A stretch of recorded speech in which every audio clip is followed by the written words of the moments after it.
وما أرسلنا من قبلك إلا رجالا نوحي إليهم فاسألوا أهل الذكر إن كنتم لا تعلمون. إن الحمد لله نحمده ونستعينه ونستغفره ونعوذ بالله من شرور أنفسنا ومن سيئات أعمالنا. من يهده الله فلا مضل له ومن يضلل فلا هادي له. أشهد أن لا إله إلا الله وحده لا شريك له وأشهد أن محمدا عبده ورسوله لا نبي بعده.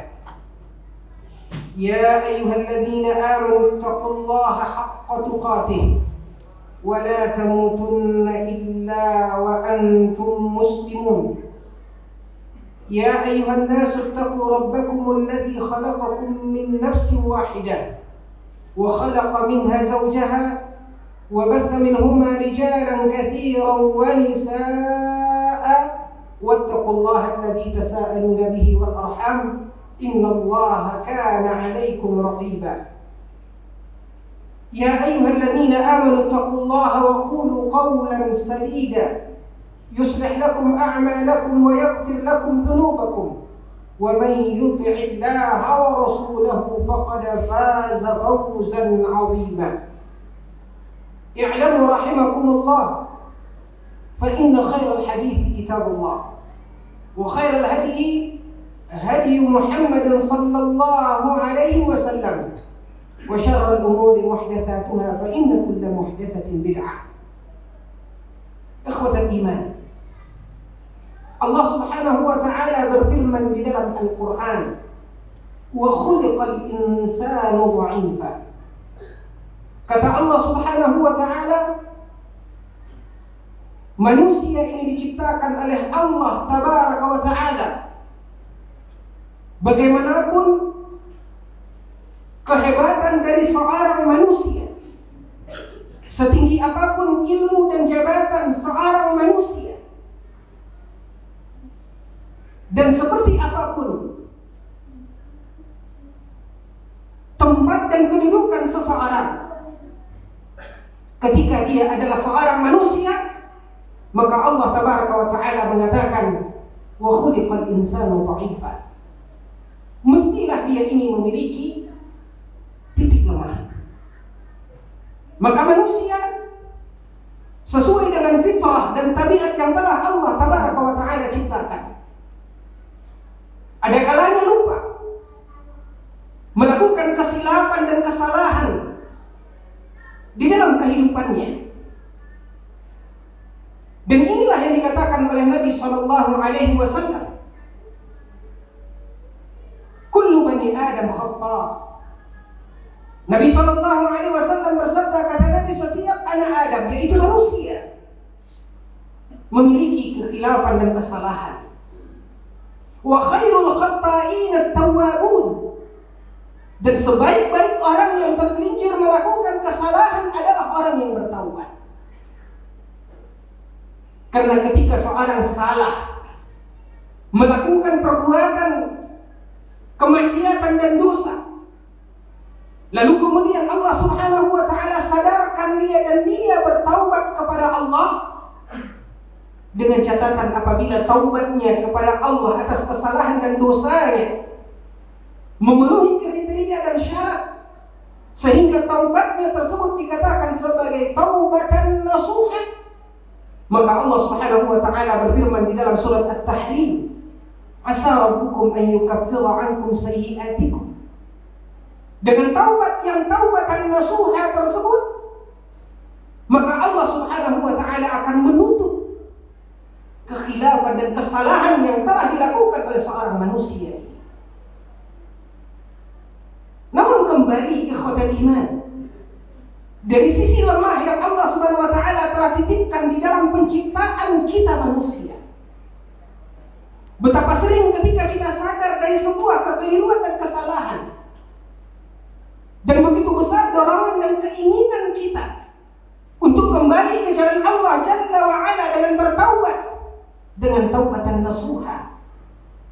Tapi kelemahan kita kembali mendahului harapan dan keinginan kita menjemput taubat dari Allah Jalla wa'ala, sehingga kesalahan terulang kembali.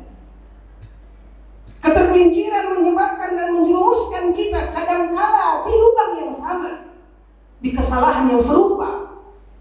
Dan tentu kondisi seperti ini mengurangi, bahkan menghilangkan makna daripada taubat yang kita ingin lakukan. Apapun upaya dan usaha seorang manusia untuk kembali ke jalan Allah Azza wa Jalla, dorongan dari dalam dirinya, kelemahan yang Allah Subhanahu wa taala telah titipkan di dalam penciptaan manusia, godaan iblis dan syaitan minal jinnati wan nas yang ada di sekitar kita, baik dari kalangan jin ataupun dari kalangan manusia, yang selalu menghimbau dan membuat kita tergoda, sehingga kita tergelincir dan tergelincir entah sampai kapan ikhwatul iman. Namun setidaknya pada kesempatan ini marilah kita menyimak sebuah hadis Nabi Sallallahu Alaihi Wasallam tentang bagaimana kelemahan manusia serta harapan dan impian untuk meraih taubat dari Allah Azza wa Jalla kembali terhalang dengan kesilapan mata dan kekhilafan manusia yang semua tertuang dalam kata lemah yang ada di dalam diri manusia. Namun kita masih memiliki Rabb, kita masih memiliki Allah Sang Pencipta yang Maha Pengampun. Maka Rasulullah Sallallahu Alaihi Wasallam bersabda di dalam sebuah hadis yang dikeluarkan oleh Imam At-Tirmidzi. Hadis ini dihasankan oleh Syekh Muhammad bin Nasiruddin Al-Albani rahimahullahu taala. Ketika Rasulullah Sallallahu Alaihi Wasallam menceritakan ikhwatal iman tentang Allah Subhanahu wa taala yang telah menciptakan kita, Allah Subhanahu wa taala yang memberikan kehidupan kepada kita, dari segala rahmat dan karunia yang Allah berikan, kelemahan kita masih saja membuka peluang bagi kita untuk durhaka kepada Allah yang Maha Pengasih lagi Maha Penyayang. Tapi bagaimanapun sikap pembangkangan dan kemaksiatan yang masih dan selalu kita lakukan dalam kehidupan kita, Allah Subhanahu wa taala masih membukakan pintu dan kesempatan bagi kita untuk bagaimanapun tetap dapat meraih ampunan dari Allah yang Maha Pengasih lagi Maha Penyayang.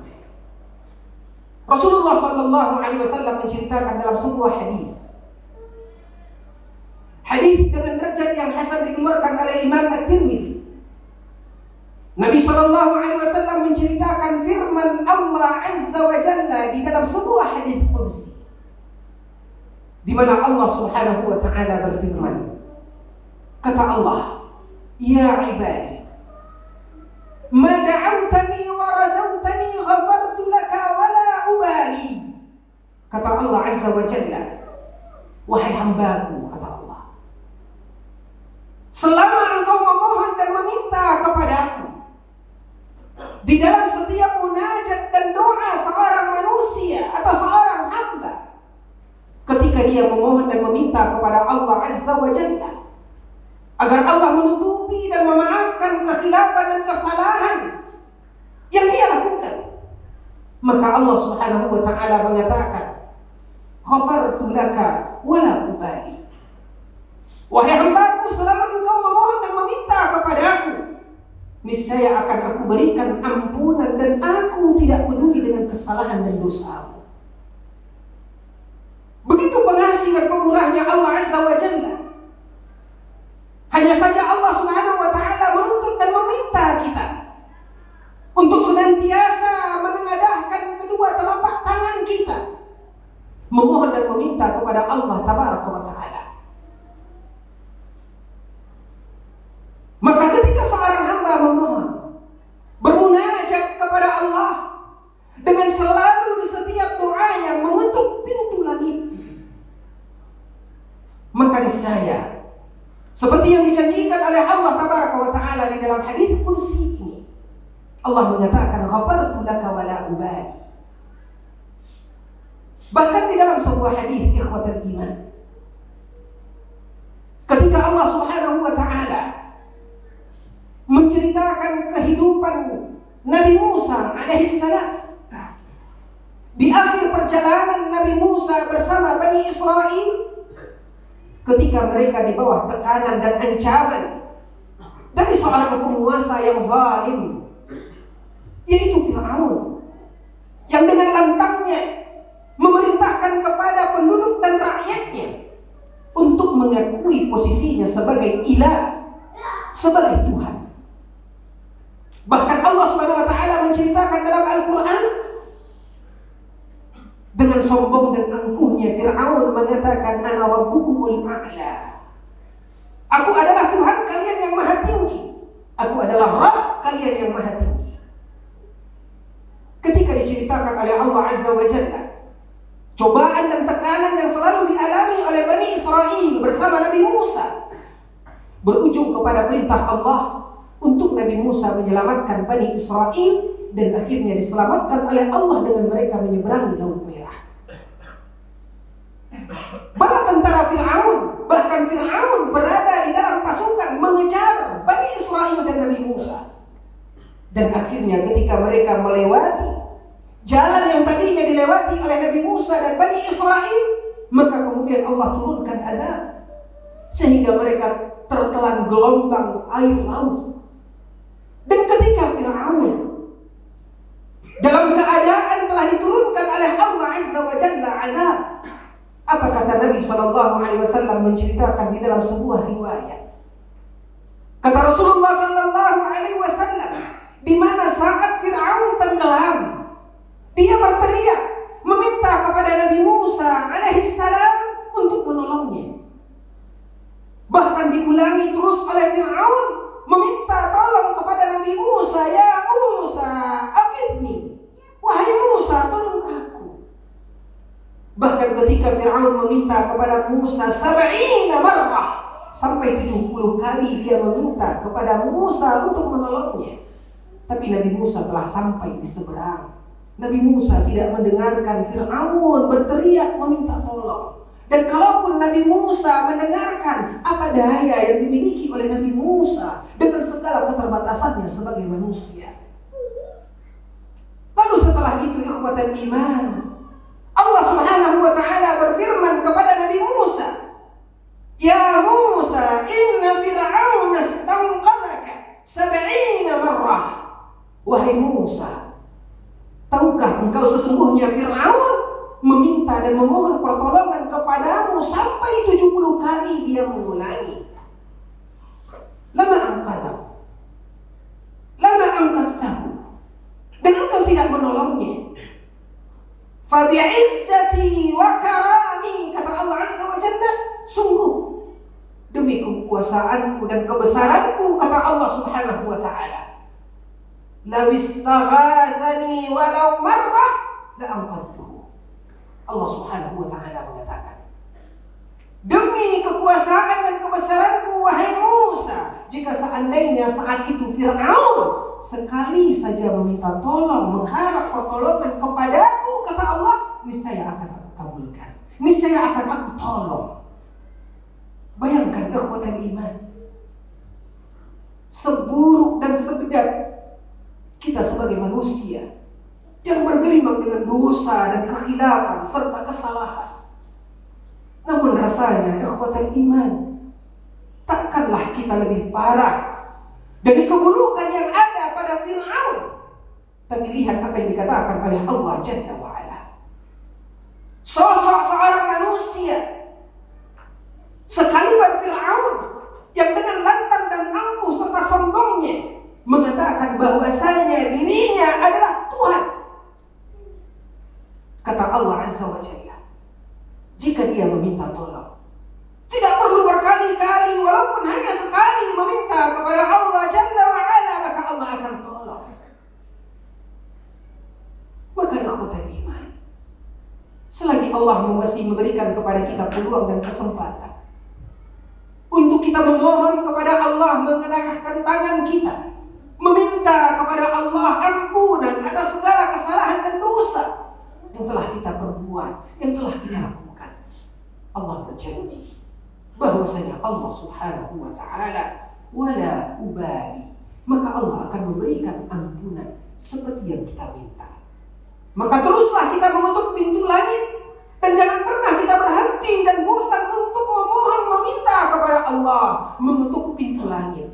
Karena sesungguhnya ikhwatul iman, kita tidak tahu di ketukan yang mana ketika kita mengetuk pintu langit itu, pintu langit akan dibukakan untuk kita. Aku qauli hadza wa astaghfirullah li wa lakum wa lisairil muslimin min kulli dhanb fastaghfiruhu innahu huwal ghafurur rahim.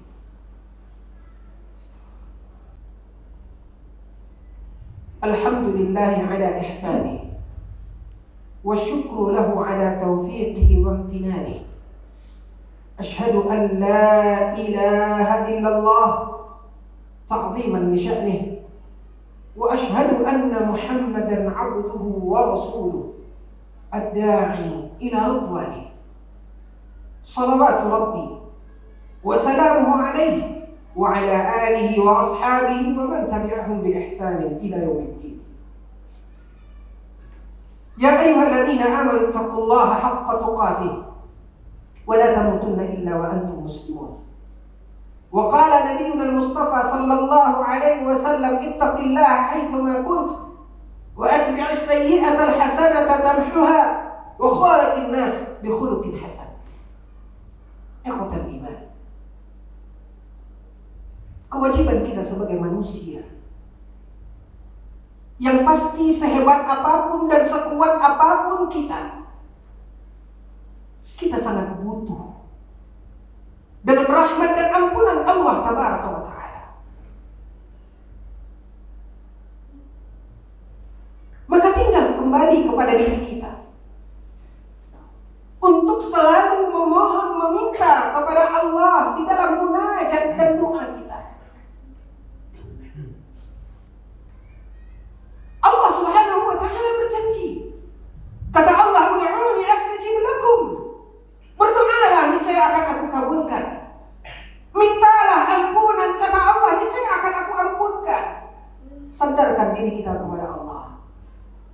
Namun ikhwatul iman, ada satu poin di dalam kehidupan kita yang juga kita harus menyimak dari sebuah hadis Nabi sallallahu alaihi wasallam. Kalau memang kita berharap ampunan dan pertolongan dari Allah di dalam setiap munajat dan doa kita, Nabi sallallahu alaihi wasallam bersabda tentang perjalanan seorang lelaki asy'atha wa akhbar. Ketika seseorang berada di dalam perjalanannya yang peluang kemungkinan doa dijawab oleh Allah Azza wa Jalla amat besar, salah satu tempat dan waktu yang mustajab bagi seorang hamba ketika dia ingin memohon dan meminta kepada Allah. Dalam kondisi ini kata Rasulullah sallallahu alaihi wasallam, yamuddu yadahu ila sama. Dia telah menengadahkan tangannya ke langit, memohon seperti yang diperintahkan oleh Allah Azza wa Jalla. Maka ketika dia berdoa dan berkata, memohon bermunajat kepada Allah, ya Rabb, ya Rabb, ya Rabb, ya Allah, ya Allah, ya Allah, dia minta kepada Allah di dalam doanya. Kata Nabi sallallahu alaihi wasallam, wa ma'kaluhu haram, wa mashrabuhu haram, wa ghudhiya biharam, fa anna yustajabu lah. Kata Nabi sallallahu alaihi wasallam, kendati pun Allah perintahkan kita untuk berdoa, Allah suruh kita berdoa, kita mencari kesempatan dan peluang di setiap munajat dan doa, kita menengadahkan tangan, bahkan kita melihat waktu-waktu yang mustajab, pintu ijabah doa lebih terbuka lebar. Namun ada satu sisi yang harus sangat kita perhatikan, seperti yang diceritakan oleh Nabi di dalam hadis ini. Orang yang berdoa ini tetapi dia tidak memperhatikan kehalalan apa yang dia makan, halalkah yang dia minum. Sesuatu yang haram telah tumbuh di dalam dirinya dari rezeki yang dimurkai oleh Allah Azza wa Jalla, dari rezeki yang haram. Maka kata Rasulullah SAW, fa anna yustajab. Bagaimana Allah akan mengabulkan doanya? Ketahuilah ikhwatul iman, apa yang kita upayakan dalam kehidupan dunia kita, di dalam mengais rezeki, Bila di sana bercampur dengan sesuatu yang diharamkan oleh Allah, maka ini akan menjadi penghambat dan penghalang doa kita dijawab oleh Allah Tabaraka wa Ta'ala. Inna Allah wa malaikatahu yusalluna 'alan nabi. Ya ayyuhalladzina amanu sallu 'alaihi wa sallimu taslima. Allahumma shalli 'ala Muhammad wa 'ala ali Muhammad kama shallaita 'ala Ibrahim wa 'ala ali Ibrahim innaka Hamidum Majid. Allahumma barik 'ala Muhammad وعلى آل محمد كما باركت على إبراهيم وعلى آل إبراهيم إنك حميد مجيد. اللهم اغفر للمسلمين والمسلمات والمؤمنين والمؤمنات الأحياء منهم والأموات إنك سميع قريب مجيب الدعوات يا قاضي الحاجات. اللهم اغفر لنا ذنوبنا ولوالدينا وارحمهم كما ربونا صغارا. ربنا هب لنا من أزواجنا وذرياتنا قرة أعين واجعلنا للمتقين إماما. ربنا أرنا الحق حقا وارزقنا اتباعه وأرنا الباطل باطلا وارزقنا اجتنابه. اللهم آمنا في أوطاننا وأصلح أئمتنا وولاة أمورنا ووفقهم للعمل بكتابك وتحكيم شرعك. ربنا آتنا في الدنيا حسنة وفي الآخرة حسنة وقنا عذاب النار والحمد لله رب العالمين. عباد الله، إن الله يأمر بالعدل والإحسان وإيتاء ذي القربى وينهى عن الفحشاء والمنكر والبغي يعظكم لعلكم تذكرون ولذكر الله أكبر وقوموا إلى صلاتكم.